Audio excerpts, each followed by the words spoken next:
¿Qué tal? Bienvenidos a The Girls Vlog.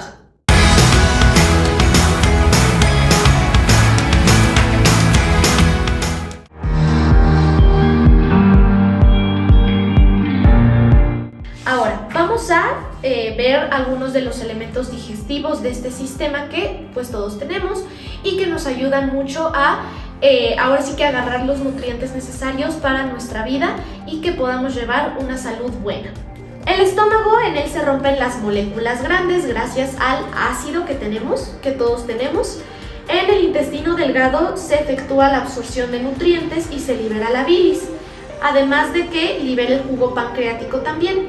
Y en el intestino grueso se absorbe el agua y los minerales, además de que expulsa los desperdicios del cuerpo. Entonces, el sistema excretor está ligado con el intestino grueso. Es por eso que pues tenemos ahí dentro esfínteres que nos ayudan a controlar estas, por ejemplo, ganas de ir al baño, ganas de orinar, por ejemplo. Entonces, esto es muy importante dentro del sistema digestivo, pues todo esto es parte. Todo esto es una pieza muy fundamental, pues para que nuestro cuerpo pueda funcionar de la mejor manera posible. Sabemos que también existen diversos tipos de enfermedades gracias a la mala nutrición que llegamos a tener. Tenemos la anemia por deficiencia de hierro. Esto puede generar dolor muscular, dolor de cabeza o sueño. La obesidad y sobrepeso, que puede ser provocada por diversos factores. Uno de ellos pues es la ingesta excesiva de alimentos, aunque también se puede generar por no comer o por comer muchos carbohidratos y lípidos.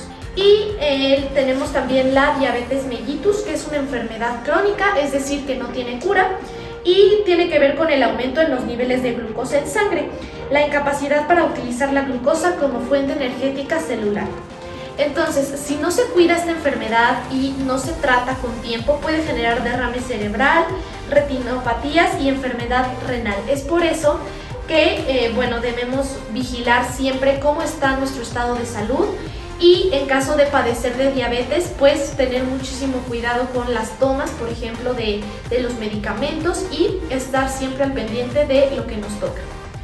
La anorexia pues es el trastorno de la conducta alimentaria, no es exclusivamente del sistema digestivo, es más un problema psicológico en el cual pues la persona deja de comer y realmente sufre una desnutrición extrema gracias a ello. Ahora cambiamos un poco el tema para irnos otra vez al tema del calentamiento global, que puede generar diversas enfermedades respiratorias. Ya sabemos que tiene que ver con el aumento del CO2, que es dióxido de carbono. Algunas de estas enfermedades principales pues es la neumonía, la influenza, el resfriado o gripe, el asma bronquial y el tabaquismo. Pasamos a nuestro bloque 4 referente a reproducción y sexualidad. Bien, ¿qué es el ciclo celular? Es la secuencia de crecimiento y división de una célula.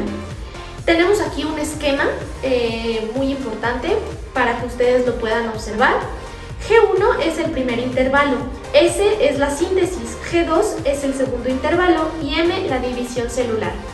Ahora, tenemos dos procesos diferentes de formación de células. El primero es la mitosis, en el que se posee información genética idéntica a la original. Y la meiosis, que es aquella que restablece el total del material genético. Y bueno, en la meiosis es donde se necesitan dos gametos. ¿Cuáles son estos dos gametos? Óvulo y espermatozoide. Aquí se está formando un organismo genéticamente diferente a los progenitores, a diferencia de la mitosis en la que la copia es exacta. Aquí les paso la tablita de algunas de las diferencias. En la mitosis, pues, es ausencia de gametos, se realiza en células somáticas sin intercambio genético y se forman células idénticas. Mientras que en la meiosis hay presencia de gametos con intercambio y variabilidad genética y se forman 4 diferentes células que se llaman haploides. La mitosis es la división celular que permite el desarrollo, crecimiento y reparación de diversos tejidos y órganos.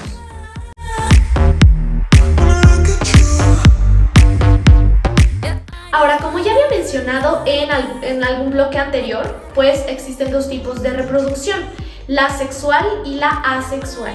La reproducción sexual comprende la unión de dos gametos haploides que, como ya les había mencionado, es óvulo y espermatozoide, que, bueno, se fecundan de manera interna o externa. Y como ya vimos, pues generan una descendencia parecida pero no idéntica. Mientras tanto, en la reproducción asexual, la descendencia es completamente idéntica sin la presencia de gametos. Aquí es donde debemos asociar que la reproducción asexual tiene que ver con la mitosis, mientras que la reproducción sexual tiene que ver con la meiosis. Ahora, algunos tipos de reproducción asexual son los siguientes. La bipartición, que es la división de un organismo en dos células hijas del mismo tamaño.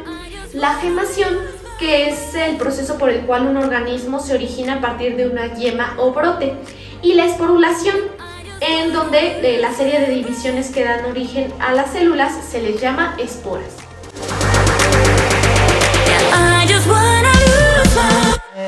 Entonces podemos terminar definiendo que la sexualidad es el conjunto de condiciones anatómicas, fisiológicas y psicológico-afectivas. Dentro de este tema, pues tenemos el género, que tiene que ver con índole cultural, los vínculos afectivos, que se relacionan con sentir cariño, el erotismo, que es la sensación de placer, que se relaciona con el deseo sexual, y la capacidad reproductiva, que es la función de una especie para multiplicarse y generar nuevos individuos. Vamos a ver a continuación algunas de las partes del aparato reproductor femenino y luego del aparato reproductor masculino. Más que nada esto es importante porque vienen los esquemas y me gustaría mostrárselos para que ustedes pudieran comprender de una mejor manera. Dentro del aparato reproductor femenino tenemos los ovarios, que se encargan de la producción de hormonas femeninas, que estas hormonas femeninas son la progesterona y los estrógenos. En las trompas de falopio se realiza la fecundación. En el útero o cérvix se desarrolla el embrión. En la vagina, pues, es el órgano de copulación y conducto del parto. Y por último, la vulva es aquella que da protección. Bien, sabemos que el ciclo menstrual tiene que ver con las mujeres únicamente. Entonces es importante saber que dura 28 días. Y dentro de este ciclo, pues tenemos otros más pequeñitos que se desarrollan durante este tiempo, que son la menstruación, que es en sí el desprendimiento y salida del endometrio, folicular, que es el desarrollo del folículo en el ovario, la ovulación, el óvulo maduro que sale del ovario, y la luteínica, que secreta progesterona. Pero bueno, ya que acabamos de hablar del aparato reproductor femenino, vamos a pasar al masculino. Es aquel que produce los espermatozoides encargados de la fecundación. Bien, tenemos los testículos, que son las glándulas encargadas de la maduración de los espermatozoides, los túbulos seminíferos, que es el lugar donde se originan los espermatozoides. En el epidídimo se almacenan los espermatozoides. En el conducto deferente se transportan a los espermatozoides. En la próstata se produce el líquido seminal. En las vesículas seminales, estas son aquellas que contribuyen a la producción del líquido seminal. La uretra transporta el semen y la orina al exterior. Y por último, el pene es el órgano copulado. Y a continuación, pues vamos a repasar rápidamente algunos métodos anticonceptivos porque son muy importantes para evitar los embarazos no deseados y también las enfermedades de transmisión sexual. Sabemos que el principal método anticonceptivo y el más eficaz, más eficiente y pues con una mayor seguridad es el condón. El condón nos puede proteger tanto de embarazos no deseados como de enfermedades de transmisión sexual, aunque es importante ver algunos otros, como son los métodos naturales, como son el ritmo, que tiene que ver con el ciclo menstrual, la lactancia, la temperatura basal, por ejemplo, etc. Pero sabemos que los métodos naturales son los menos seguros porque, no tienen más de 50% de eficacia. Ahora, los métodos mecánicos o de barrera son aquellos que impiden que los espermatozoides estén en contacto con el óvulo por medio de un obstáculo químico o físico. Tenemos los espermicidas encargados de asesinar a los espermatozoides, como su nombre lo indica. El dispositivo intrauterino, que seguramente lo hemos escuchado, que es el DIU, y el condón. Este del condón es un método mecánico o de barrera. Ahora, los métodos hormonales suprimen la ovulación por medio de hormonas similares a las de la mujer, modifican la estructura del endometrio y el moco cervical.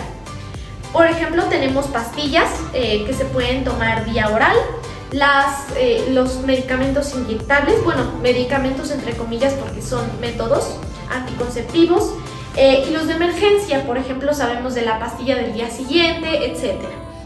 Y por último, los métodos quirúrgicos que, bueno, son permanentes o pueden ser removidos después de un cierto tiempo. Bueno, son químicos hormonales muy fuertes que también funcionan como métodos anticonceptivos, pero pues a mi parecer pues estos pueden dañar mucho a tu cuerpo porque son muchas hormonas. Así que lo más recomendado por expertos también es la utilización de los métodos mecánicos o de barrera.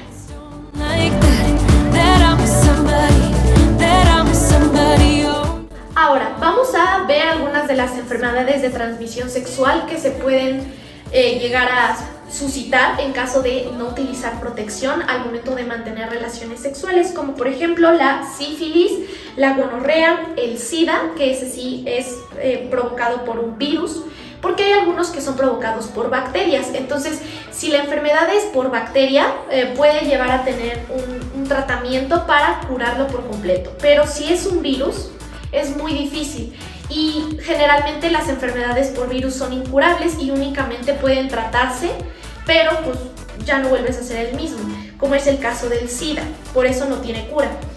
El herpes genital también es un virus que es muy difícil también de encontrar una cura, y el virus del papiloma humano, que también es incurable.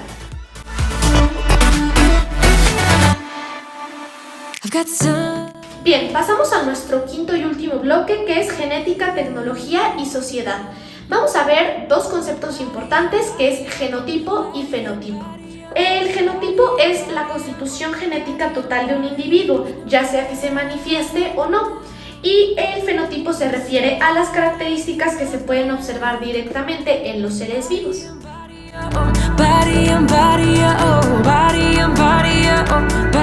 Como ya estudiamos en el bloque anterior, para la reproducción sexual se necesitan del gameto femenino y masculino.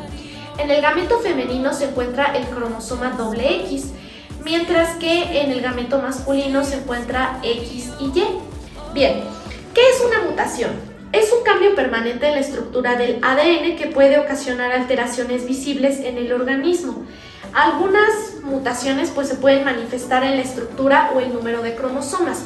Un ejemplo de este tipo de mutaciones pues es el síndrome de Down, en el que se halla una trisonomía en el par 23, o el síndrome de Turner, en donde hay un solo cromosoma en el par 23.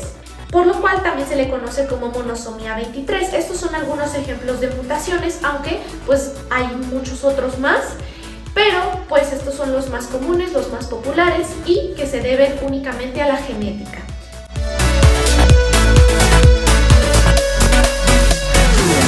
Ahora, aquí es importante conocer que se pueden crear organismos transgénicos, que bueno, son aquellos que no son completamente naturales y que han sido modificados genéticamente por los humanos, los seres humanos. Pueden ser las plantas, incluso un ejemplo pueden ser los jitomates, por ejemplo, que les pongan una cierta dosis genética para que crezcan más grandes, más rojos, tengan un mejor sabor, sean como más inmunes a las plagas, todo eso. Entonces, esto es gracias a toda la tecnología avanzada del ser humano y que obviamente tiene que ver con la genética. De hecho, también hay un concepto de clonación, pero bueno, la clonación es algo como más serio porque pues tiene que ver con sacar una copia idéntica de otro organismo. Entonces, ahorita está muy de moda lo de los organismos transgénicos, especialmente los vegetales, por ejemplo, o las frutas.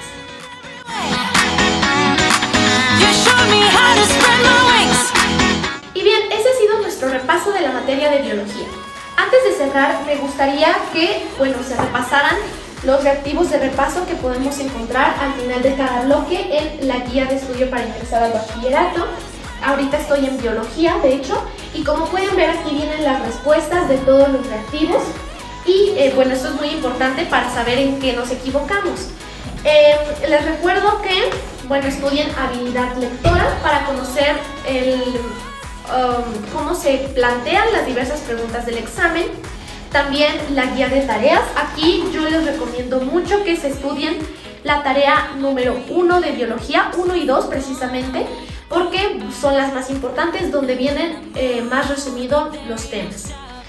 Y por último, el cuaderno de reactivos, en donde es trascendental que hagan por lo menos los primeros 15 a 20 reactivos de la materia de biología. Y ahora sí, espero les haya gustado muchísimo este repaso, que lo hayan disfrutado mucho, y próximamente les voy a estar subiendo los repasos de las siguientes materias, que bueno, nos falta las 2 historias de México universal, formación cívica, geografía y química. De cualquier forma, yo les voy a estar avisando aquí en la pestaña de comunidad cualquier cambio que vayamos a tener, el número de repasos totales de diversas materias, y también la duración, que generalmente va a ser 12 minutos. No olviden que tengo redes sociales para que ustedes me puedan seguir. En Instagram estoy como @rebe_dr, y en mi cuenta de ediciones de Rammstein me puedes seguir como _ram_blut_. Pero sí o sí te tienes que suscribir a este canal, porque así puedo yo avisarte de cada vez que subo un nuevo repaso o una nueva rutina, para que estés al pendiente, y activa la campanita. También tengo Facebook, estoy como The Girls Blog. Y bien, sin más, espero tengan un excelente día, excelente tarde, noche o mañana, donde ustedes estén viendo este video, y nos estaremos viendo en un próximo video. Bye.